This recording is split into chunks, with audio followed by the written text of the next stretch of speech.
Now, so far I've stayed away from this whole controversy with Naughty Dog and The Last of Us 2, how the game's story leaked online early and, to put it mildly, made a lot of fans upset about the way things would go. And mainly I've stayed away because, full disclosure here, I'm not a huge fan of the series or anything. I played the first game with my brother, we both enjoyed it for the most part, and then we moved on. I never played the multiplayer or the expansion pack or any of that. And even before the leaks, I intended to maybe one day play part 2, but I certainly wasn't going to be there day one to pick up the game or anything like that. That said, by now I think most of you know the story, but I'll give it a very brief recap anyway. Naughty Dog, they're the company that makes The Last of Us 1 and 2, said there was a security breach in a patch of an older game, and hackers used it to access their servers and to essentially get their hands on The Last of Us 2, at which point a bunch of story details, including cutscenes, were leaked online months before the game came out. Though original reports said it was actually a disgruntled developer who did it, so who knows what exactly happened one way or another. All we know is it got out.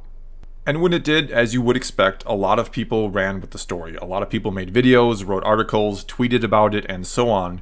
And Naughty Dog did everything they could to shut those people down, copyright striking videos, getting people banned on Twitter and whatnot, which, no surprise, actually had the opposite effect of what they had intended. Instead of sort of killing the story, if you will, they drew an insane amount of attention to it, to the point where the leaks or the reaction to it became a story in itself.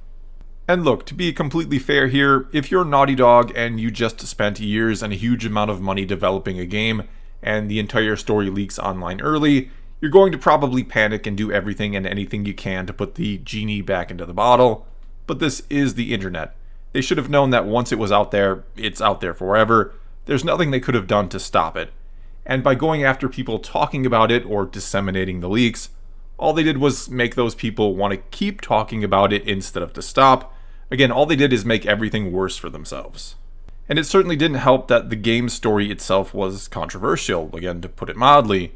And do be warned, if you're someone who's planning to play the game and somehow you haven't had it spoiled yet, I will be talking spoilers now, so do click away. Anyway, it didn't help that the story subverted our expectations, that one of the main characters from the first game, that being Joel, was beaten to death early on with a golf club by a new character named Abby, who turns out to be the daughter of one of the Fireflies Joel slaughtered at the end of the previous game. And go figure that killing a previous main character, and a beloved one at that, may not have exactly endeared this new character to some players, and it certainly doesn't make some players want to play this character who did the killing. And yet that's what the game does. It makes you play as Abby for a good portion of the game. It seems to turn her into the protagonist while villainizing Ellie, the other main character from the first game. And in the end, as far as I can tell, the message of the story seems to be about how unfulfilling and destructive the quest for vengeance is. Which, sure, some may like that story or how it's completely different from what they may have expected going into it, which is fine, but others certainly will not like it, which is also fine. In fact, many of the reviews I've seen from what you might call non-professional critics on YouTube and elsewhere have been pretty split, with many flat out not liking the game at all, and most of them have cited, well, a dislike for the overall story, of course, but also plot holes and strange decisions made by the characters as the biggest issues with the game. They say the story simply isn't executed all that well. However, the vast majority of professional critics I've seen have not only praised the game, but a lot of them have given it perfect scores, and none of them, as far as I could find, have panned the game entirely. No professional critic has come out against the game, if you will. This leads some to believe that professional critics are paid for these good reviews. And though I don't know about that exactly, certainly if you give a good review of something, you or the company you work for are more prone to be favored by the company actually putting out the product, or in this case, game. You or your company may get future beneficial treatment from them. This is something we know happens in the film industry, with getting invited to premieres and such, so it stands to reason that something similar could happen in the game industry.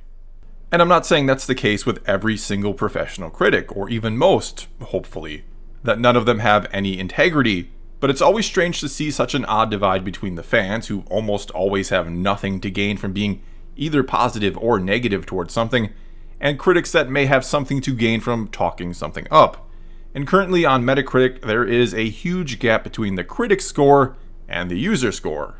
Which, yes, is in large part thanks to review bombing, or those who leave negative reviews or scores on a game or movie without ever having played or seen it. And sure, in a perfect world, everyone, critics and average everyday gamers alike, would give fair and honest scores based on their experience with the game, not on any outside factor. But this isn't a perfect world. And whether you agree with or disagree with or flat out hate the practice of review bombing, one thing to keep in mind about it is that it doesn't happen for no reason. Now, I'm not saying the reasons it does happen are always the best of reasons. All I'm saying is that it doesn't just happen for none whatsoever. People don't just collectively, without any sort of instigation or provocation, get together to do something like leave negative reviews en masse on a game or movie. And in order for it to even work, or to have an impact, a sizable number of people need to feel motivated enough to do something. A sizable number of people need to be upset about something. And in this case, there seems to be 3 reasons why it's happening. One being the way Naughty Dog went after those who talked about the leaks, copyright striking YouTube channels, and so on. One is because of the way the story goes. Again, people are unhappy about Joel being killed and all of that. And the third reason is the belief that the game is going to be woke, as they say, or push very progressive themes. And it's this last one that will, of course, automatically garner an attack from some people and a strong defense by others. In fact, I'm starting to think one of the reasons why we have such a strong progressive push in the entertainment industry is because not only does it seemingly give your game or movie or whatever else it may be an immunity card from negative critical reviews. No professional critic wants to bash something that's woke out of fear of facing their own bashing or cancellation on social media, which could end their career.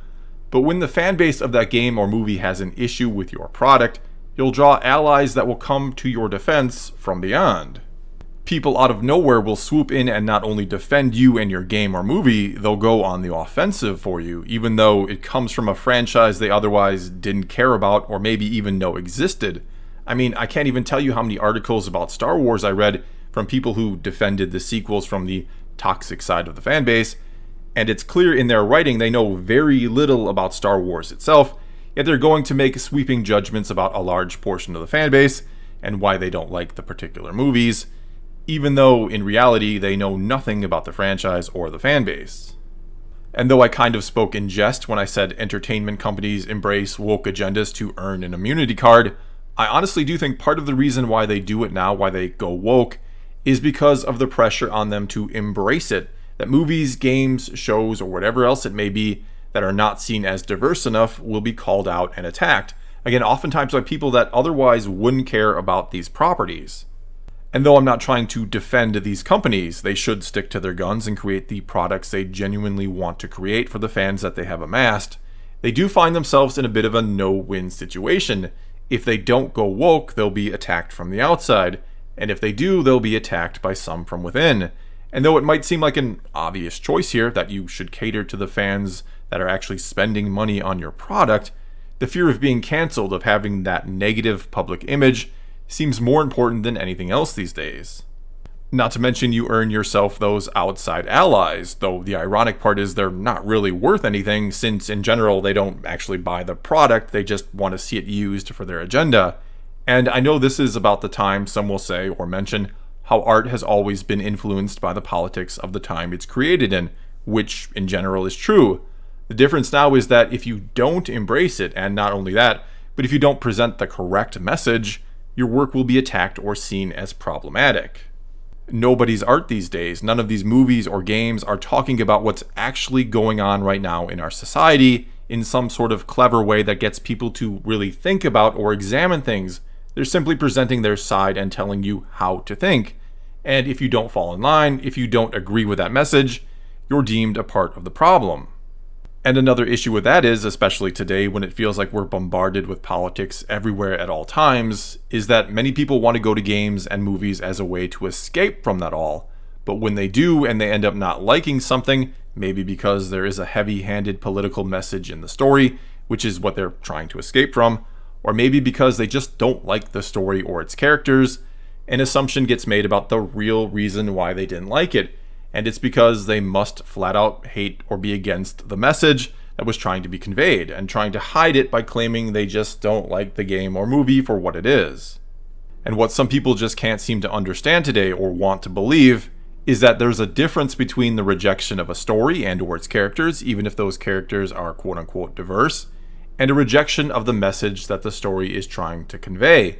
You can actually completely agree with the message of a game or movie, be a huge supporter of it even, and still hate the game or movie. And along those same lines, you can absolutely agree with something and still get tired of seeing it constantly being pushed. This is what so many don't understand about most of the anti-SJW types, not that some of them don't go too far. They're not against the idea of equality for all, and many of them would absolutely agree more could be done to make things better for everyone. But they don't want to pay money for a game or to go and see a movie where the point seems to be just to push these ideas, to where the story takes a back seat to the message trying to be conveyed. Basically what I'm saying here is that if you don't like a game or a movie for whatever reason, that should be okay. You shouldn't have to explain your dislike of something. You shouldn't have to face an inquisition if you don't like something that has been deemed woke or diverse. It shouldn't automatically mean you're opposed to some sort of message. You should never have to be ashamed of your opinion or who you are or have assumptions made about you because of those opinions or face cancellation because of them. Yet all too often, that seems to be what happens today. Those who oftentimes want to preach tolerance the most seem to have the least amount of it. And though I don't support review bombing per se, I do support people, especially fans or paying customers, being able to speak up and send a message to a developer or whoever else it may be. What it really boils down to is developers or movie makers have every right to do what they want with the properties they own or whatever they make. And their customers have every right to be upset about that and to express it. And that rejection doesn't have to necessarily mean horrible things about those customers. For some reason, we want to immediately assume the worst of people. We want to make enemies out of those who, if we stopped and looked at it and thought about it, we would see that they agree with us on most things. And I can't be the only one who realizes that, by and large, the vast, vast majority of people today agree in equality for all. That again, we're making enemies out of allies because people refuse to listen to what the other side is even saying, and to realize it's not all that different from what they're also saying and thinking. Everyone keeps saying we're more divided than ever. I disagree. Nearly everyone these days, whether you believe it or not, thinks all people, no matter who they are, what they look like, where they come from, and so on, should be equal. What we disagree on is how much or how little still needs to be done to see that become a reality. That's what separates us. The path, not the destination. Well, that's all I've got for this time. Sorry if this went a bit off track, but now it's your turn to tell me what you think about the Last of Us 2 controversy. Have you played the game, and if so, what do you honestly think about it? Or tell me what you think about anything I had to say here. Whatever the case may be, leave a comment below, and until next time, thanks for watching.